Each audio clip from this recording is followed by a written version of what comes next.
అందరికీ హ్యాపీ సద్దుల బతుకమ్మ.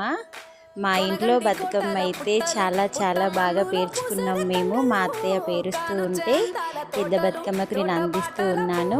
చిన్న బతుకమ్మ అయితే ఇక్కడ నేను పేరుస్తూ ఉన్నాను. మస్తు హ్యాపీగా అనిపించింది. మీ ఇంట్లో బతుకమ్మలు రెడీ అయిపోయాయా? అందరు కూడా అందంగా రెడీ అయ్యారా? బతుకమ్మలతో పాటు చక్కగా రెడీ అయ్యి హ్యాపీగా ఎంజాయ్ చేయండి. ప్రతి ఇంట్లో కూడా హ్యాపీ హ్యాపీ బతుకమ్మ. అందరు కూడా హ్యాపీగా ఉండాలని అయితే మనస్ఫూర్తిగా కోరుకుంటున్నాను. బతుకమ్మ ఆడేటప్పుడు కానీ ఎంజాయ్ చేసేటప్పుడు కానీ జాగ్రత్తగా ఉండండి ఫ్రెండ్స్.